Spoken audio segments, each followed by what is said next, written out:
힘내 힘내. 눈 좀 뜰래? 라고 얘기해 줄래? 눈 좀 뜰래?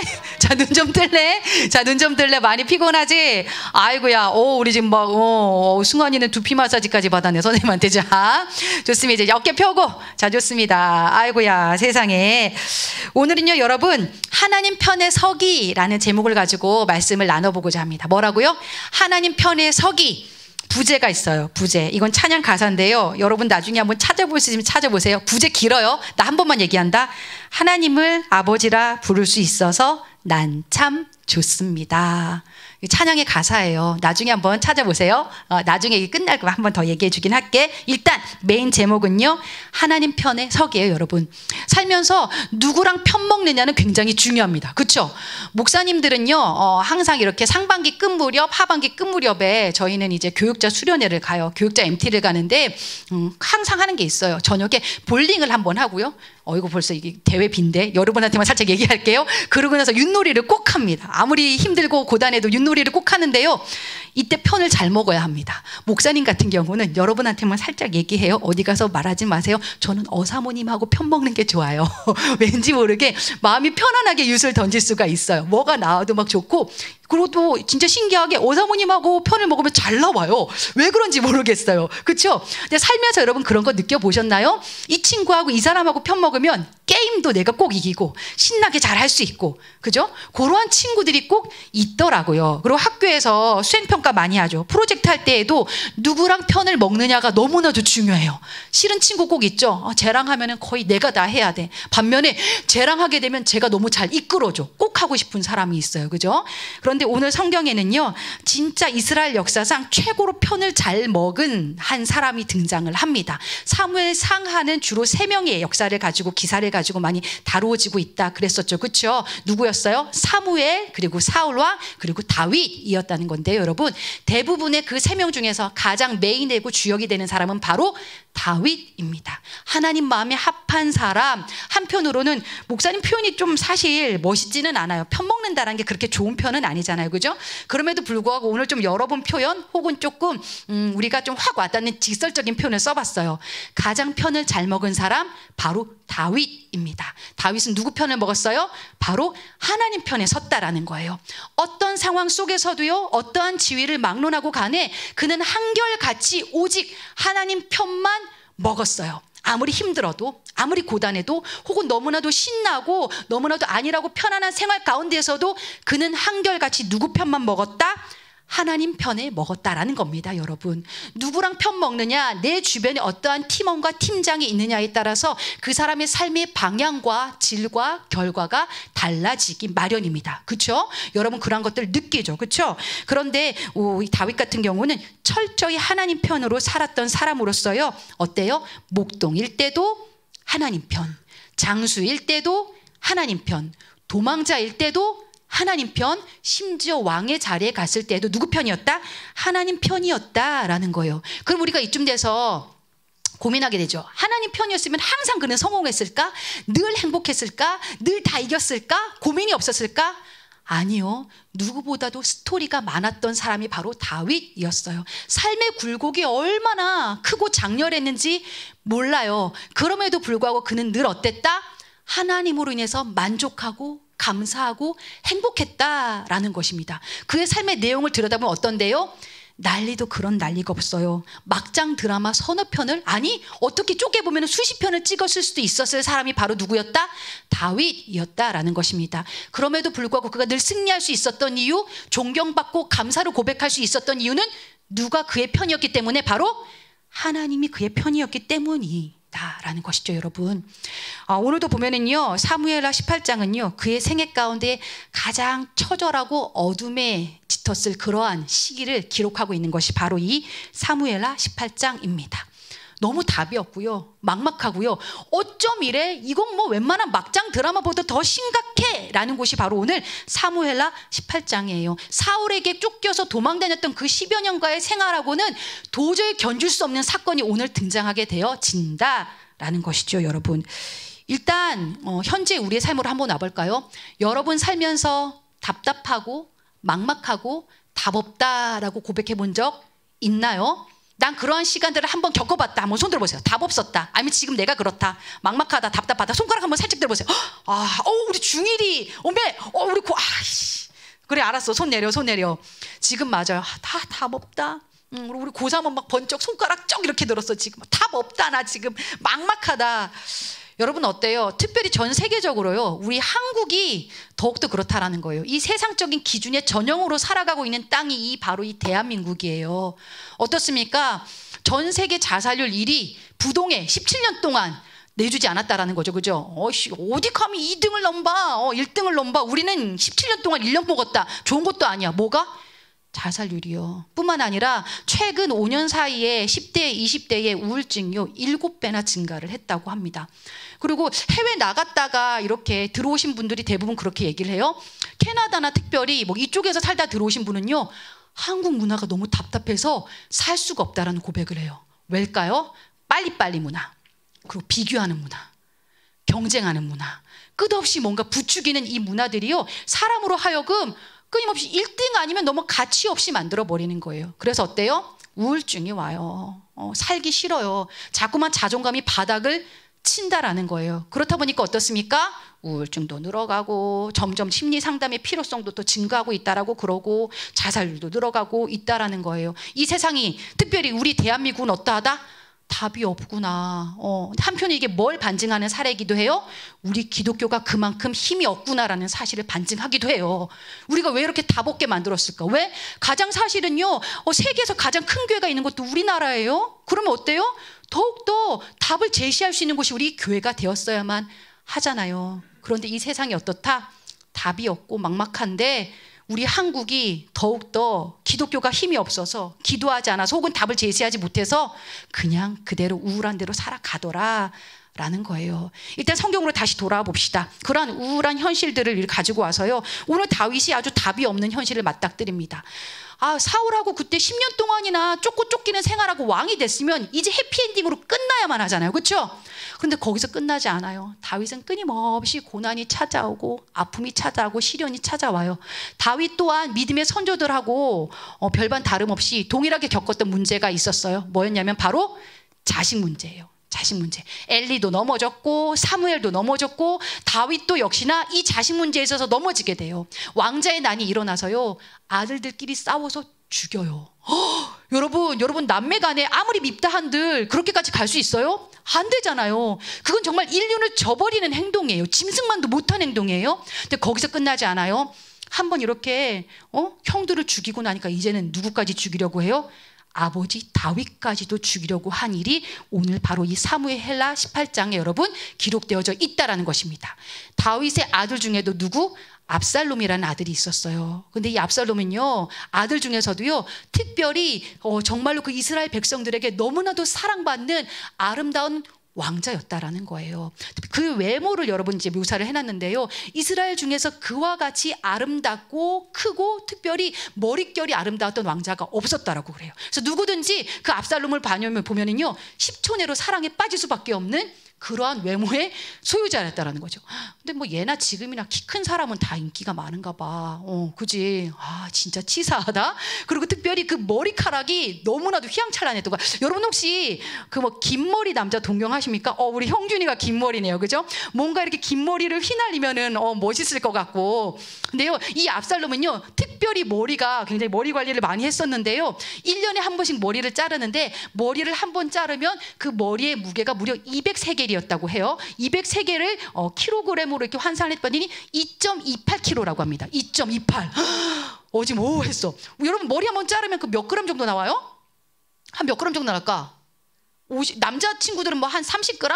뭐 50g? 여자친구들 좀 뭐 긴 머리 자르면 한 뭐 100g, 200g? 근데요, 2kg가 넘었다라는 거예요.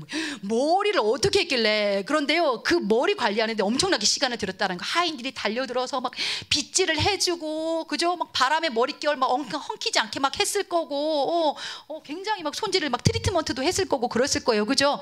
어쨌거나 그렇게 외모를 가꾸고 거의 뭐 세상 문화에 전형적으로 살았던 아들이 바로 누구였다?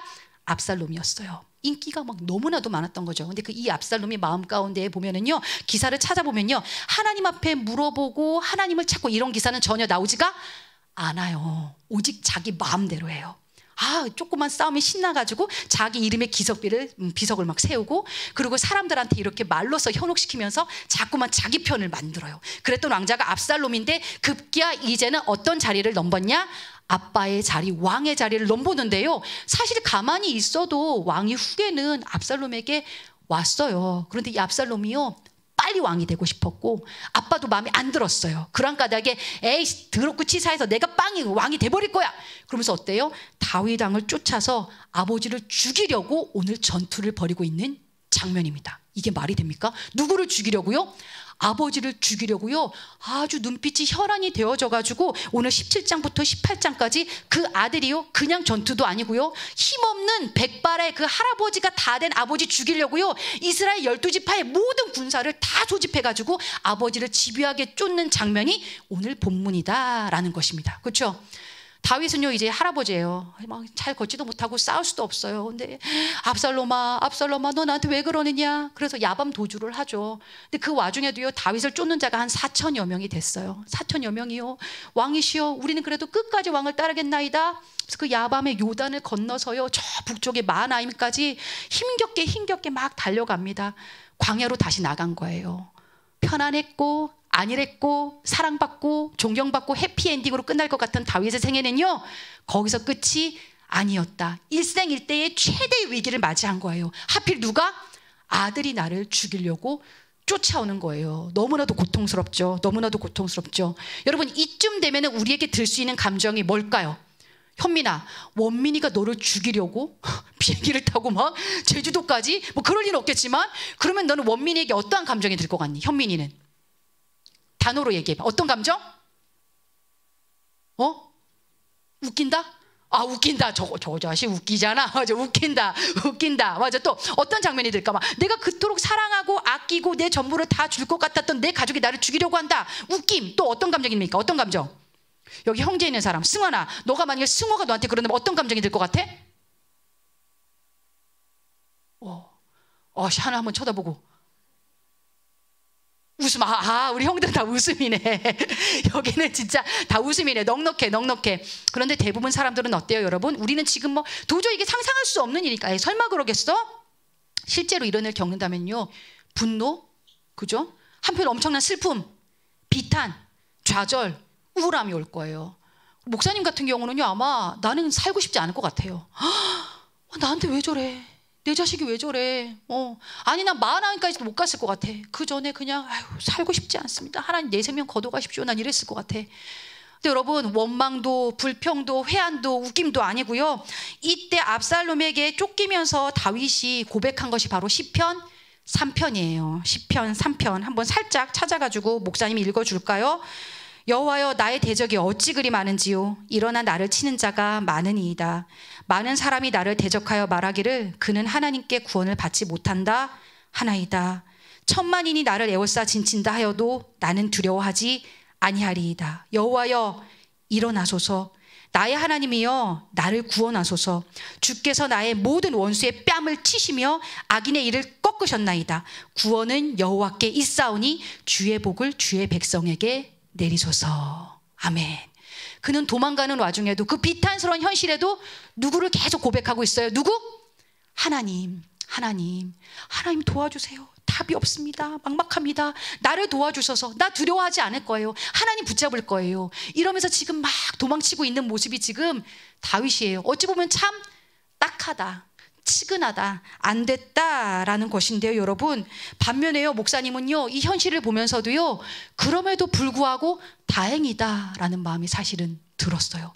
답이 없고 힘들고 어려운데 좌절하고 무너지고 쓰러지는 게 아니라 나는 두려워하지 않을 거야. 그러면서 또다시 달려가면서 하나님, 내게는 하나님이 있어 하고 하나님을 붙잡는 그의 모습이요, 한편으로는 목사님에게는 다행이다, 희망이다, 소망이다 라는 고백이 되어 진다라는 것이에요.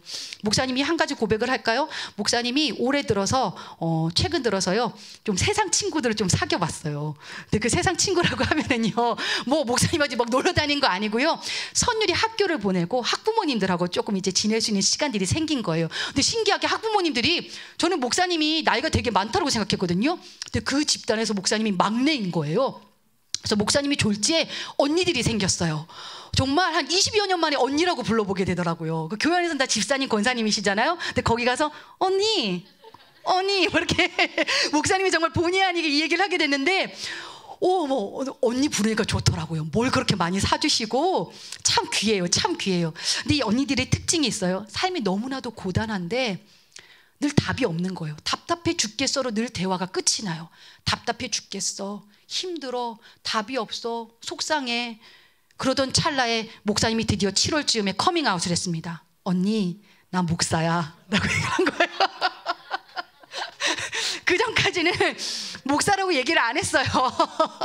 그냥 교회 열심히 다니는 누군가 이 정도로 하다가, 그랬는데 그들의 반응이 놀라웠어요. 진짜? 야, 네가 목사라고? 이럴 줄 알았는데 그럴 줄 알았어 라고 얘기를 해주더라고요. 근데 그 고백이 너무 감사했어요. 그 뭐야, 내가 가식적인가? 내가 위선적인가? 이랬는데 아니, 너 목사나 선교사일 것 같았어 그러더라고요. 왜 그렇게 생각했어? 그랬더니 좋은 사람이더라 라는 고백을 들었어요. 그리고 이제 얘기 때마다 목사님이 여러 번 얘기하거든요.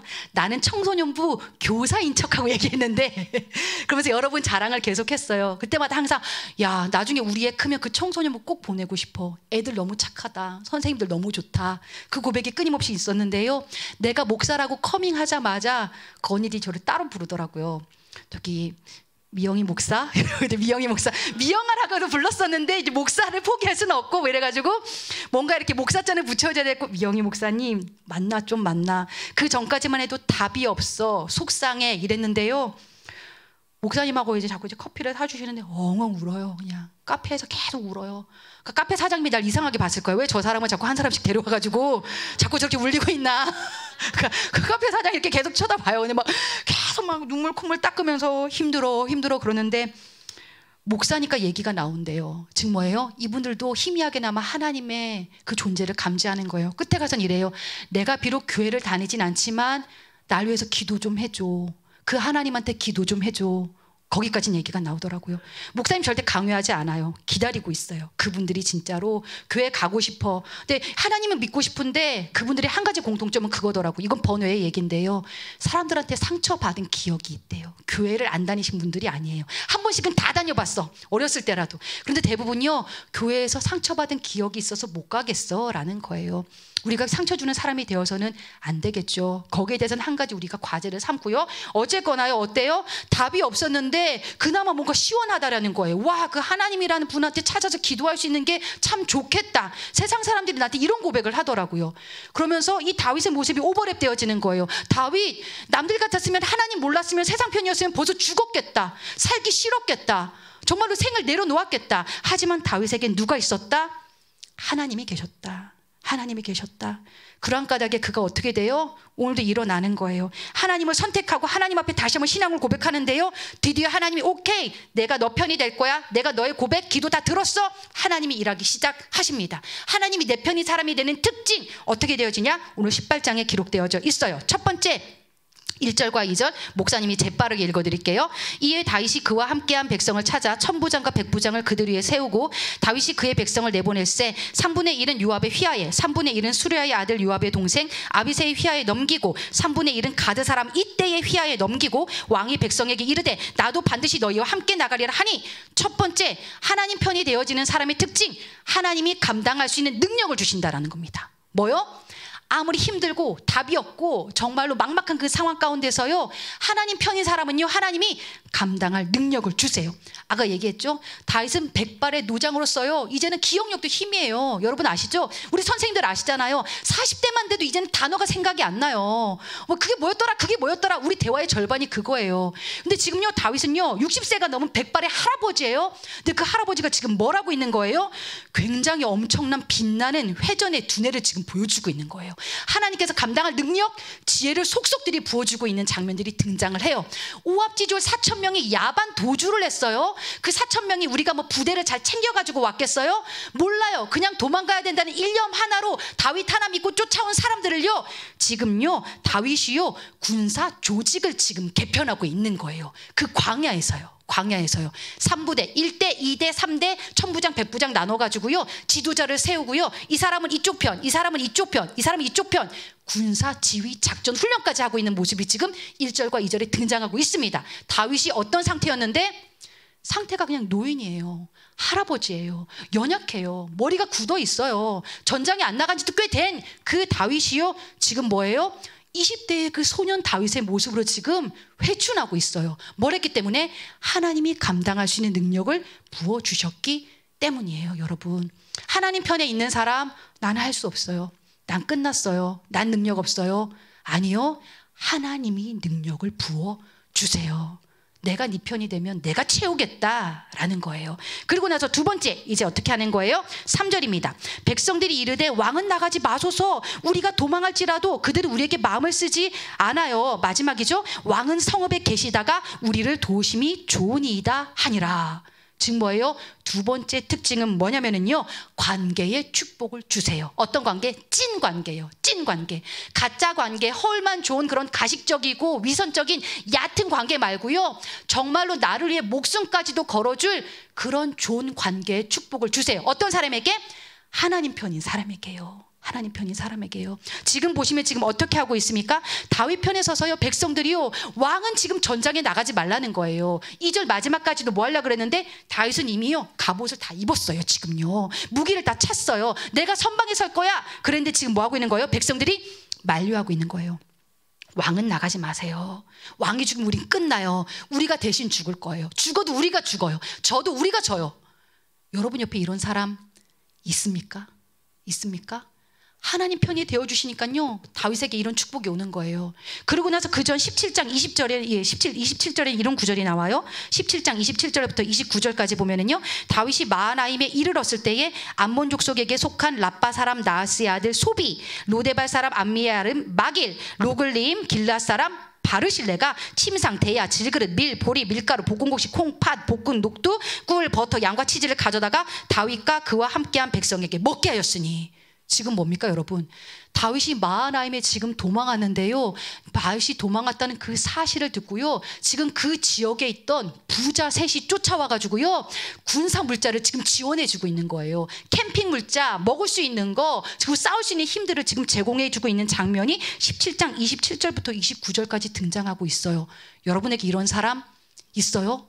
이렇게 먹을 거 다 4,000명분을 다 지금 공급해주고 있어요. 이 사람들 왜 이랬을까요, 여러분? 과거에 다윗에게 은혜를 입었던 사람이 그 은혜를 갚고자, 뿐만 아니라 하나님께서 가라 마음 주셔서 이 사람들이 이토록 자원하여 다윗을 지금 섬기고 보살피고 헌신하고 있는 거예요. 하나님 편인 사람에게는요, 하나님이 진짜 인간관계를 부어주세요. 여러분, 인간관계 때문에 그렇게 막 돈 쓰고 애쓰고 시간 쓸 필요 없다. 왜 그렇게 막 감정 맞춰주고 사람들한테 막 찔찔하게 막 쫓아다니고 그러냐고요, 여러분. 그러지 말아라. 하나님 편에 있으면 정말 좋은 친구는요, 하나님이 주세요. 언젠가 여러분 곁에 있을 것이다 라는 것입니다. 그렇게 하나님께서 관계의 축복을 부어주시고요, 그리고 나서 이제 싸움에서 이제 어떻게 됩니까 여러분? 6절부터 7절 8절까지 우리 다 같이 한번 읽어보도록 하겠습니다. 6, 7, 8 이의 백성이 시작. 이의 백성이 이스라엘을 치러 들러 나가서 에브라임 수풀에서 싸우더니 거기서 이스라엘 백성이 다윗의 부하들에게 패하매 그날 그곳에서 전사자가 많아 2만 명에 이르렀고 그 땅에서 사면으로 퍼져 싸웠으므로 그날의 수풀에서 죽은 자가 칼에 죽은 자보다 많았더라. 아멘. 하나님 편인 사람, 하나님께서 어떻게 하신다? 세 번째 특징, 대신 싸워주신다라는 겁니다. 뭐라고요? 하나님께서 그 모든 위기와 막막한 절박한 상황 가운데서요, 여러분이 힘쓰게 하시는 게 아니라 하나님이 대신 싸워주신다라는 거예요. 오늘 특별히 여러분, 이 지형이 전장터가 어디였습니까? 하나님께서 능력 주셨죠. 다윗에게 지혜를 주셔가지고요, 전장터 컨텍스트를 아주 훌륭한 곳으로 지금 취하게 합니다. 어디? 우리는 수적으로 지금 불리해요. 이스라엘 기겁해봤자 한 4,000명인데 이 압살롬의 군대는 대략 4만 명이었단 말이에요. 10배 정도 더 많은 인력이 지금 싸우자고 덤비고 있었는데 그냥 광야에서 싸우면 4,000명은 그냥 무너지는 거예요. 하나님께서 지혜를 주시죠. 광야의 지혜. 숱한 그 전장에서 싸웠던 다윗에게 지혜를 주셔서 이럴 때는 이 지형이 유리해. 그러면서 선택한 곳이 어디예요? 에브라임 수풀인데요. 엄청나게 악지대로 유명한 곳이라고 합니다. 절벽에 떨어져 죽거나 아니면 중간에 구덩이에 떨어져서 죽거나 짐승에 잡혀 죽을 수 있는 곳이 바로 이 에브라임 수풀이었는데요. 8절에서 우리가 볼 수 있다시피 칼에 죽은 자보다 어디에서 죽은 자가 더 많았대요? 에브라임 수풀에서 죽은 자가 더 많았다라는 것입니다. 이 사실을 통해 우리가 무엇을 발견하죠? 인간의 싸움이 아니었다. 누가 대신 싸워주셨다? 하나님이 대신 싸워주셨다라는 거예요. 알아서 하나님이 막 구덩이에 빠뜨리고 막 절벽에 떨어뜨리고 그러면서요 굴리고 넘어지게 하셔서 하나님이 다 싸워주셨다라는 거예요. 그렇다면 압살롬 어떻게 되었느냐? 압살롬의 죽음이 정말로 여러분 참 황당하게 이를 데 없습니다. 자, 9절입니다. 압살롬 어떻게 됐나? 다 같이 읽어볼까요? 압살롬의 최후. 시작. 압살롬이 다윗의 부하들과 마주치니라. 압살롬이 노새를 탔는데 그 노새가 큰 상수리나무 번성한 가지 아래로 지날 때에 압살롬의 머리가 그 상수리나무에 걸림에 그가 공중과 그 땅 사이에 달리고 그가 탔던 노새는 그 아래로 빠져나간지라. 그림이 그려지십니까? 이거 거의 뭐 디즈니 만화 수준 아닙니까? 그죠? 우리는 되게 웃기지만 압살롬 편에서는 이게 얼마나 공포스러운 상황이었을까요? 그가 그토록 사랑하고 자랑스러워 맞이하지 않던 뭐가 머리에 걸렸대요? 여러분, 그 머리가 뭐에 걸렸대요? 상수리 나무에 걸렸다라는 거예요. 상수리 나무에 아니 얼마나 머리가 이렇게 가체가 컸으면 나무에 걸렸을까요? 그죠? 근데 딱 매달렸는데 하필 그가 뭘 타고 왔어요? 노새를 타고 왔는데 노새가 그냥 도망가 버렸대요. 그래서 대롱대롱 매달렸다라는 거죠, 나무에. 이게 상상이 되십니까? 그런데 이 한 절에도 참 많은 것들이 드러나 있습니다. 압살롬이 타고 온 게요, 전쟁에 나오는 왕자가 노새를 타고 왔대요. 원래는 뭘 타고 와야 되는데 스피드가 출중한 말을 타고 왔어야죠. 그죠? 싸우려면 말을 타고 왔어야 되는데 노새를 타고 왔다는 것은 노새는 당시에 왕족과 귀족이 타고 다니는 벤치 승용차 같은 거였습니다, 여러분. 그냥 이거는요 사치스럽게 우아하게 내가 편안하게 타고 다니는 그냥 왕족의 자가용과도 같은 것이 뭐였다? 노새였다라는 거예요. 지금 굉장히 승리를 자부하고 온 압살롬의 모습이 지금 그려집니다. 왜요?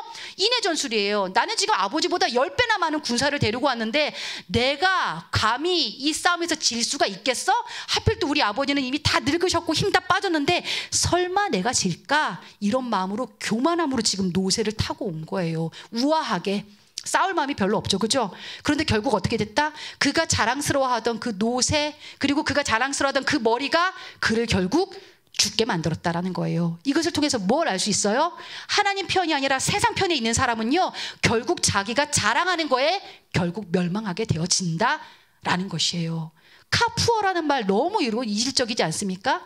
나는 보여줘야 돼. 그 돈을 쫓아가는 게 결국 나를 어떻게 돼? 더욱더 가난하게 만들고 비참하게 만든다라는 거예요. 돈 쫓아가다 보면은 돈 때문에 망하는 사람이 너무 많아요. 관계 쫓아가다 보면 관계 자랑하다가 결국 그 관계가 망하게 하는 사람도 참으로 많아요. 권력 쫓아가다가 그 권력이 나를 무너지게 하는 사람 너무나도 많이 봤어요. 이게 뭐예요? 세상 편에 산 사람들의 특징이에요. 내가 자랑하던 그것이 나를 죽게 만든다. 뿐만 아니라 그렇게 막 10배나 많은 사람들 데리고 왔는데 보세요. 압살롬 옆에 누가 있었나요? 아무도 없었다라는 거예요. 세상 사람들의 특징이죠. 이익이 되지 않고 비참하고 초라하고 연약해지면 다 버리고 떠나는 게 세상 인간관계의 특징이에요. 세상은 이러해요. 원래 본성이 그래요. 내 친구 안 그렇다고요? 여러분, 아이고 절대 장담할 수 없어요. 여러분이 인기 없고 왕따 당하면요 그 친구도 여러분 떠나갈 수 있어요. 그게 뭐다? 세상이니까. 죄의 특징이 그러해요. 그렇기 때문에 세상 편에 있으면 결국 자랑하던 것 때문에 망하고 관계의 허점이 드러나게 되어지고 비참한 결말을 맺게 돼요. 그 끝은요, 우리 언니들이 그랬다니까요. 답답해, 답이 없어. 이게 뭐예요? 세상 사람들의 끝이에요. 아이고 답답해, 아이고 답답해. 그러니까 뭐만 늘어가요? 갈수록 죽고 싶다만 늘어가잖아요. 그런데 어떻습니까? 하나님 편에 있는 우리는 하나님이 아버지 되어주셔서 그래서 참 좋습니다. 좋습니다. 그렇죠? 하나님이 여러분에게 감당할 수 있는 능력을 주실 거예요. 그리고 관계 때문에 너무 고민하지 마세요. 진짜 인간관계가 찾아와요. 찾아온다라는 거예요. 그리고 그 숱한 삶의 고단한 현실 가운데에 여러분이 싸울 필요 없다. 하나님 도와주세요 하면 뭐예요? 하나님이 대신 싸워 주세요. 상황이 바뀌든지 혹은 내가 달라져서 상황을 변화시키든지 그게 뭐다? 하나님 편에 선 사람들의 특징이다라는 것입니다. 오늘 이 자리에서요 다시 한번 개학을 맞이한 여러분, 사람 편이 아니라 나 하나님 편에 서겠다 결단하며 승리하는 여러분 되어지기를 주님의 이름으로 축복합니다. 이제 같이 기도하겠습니다.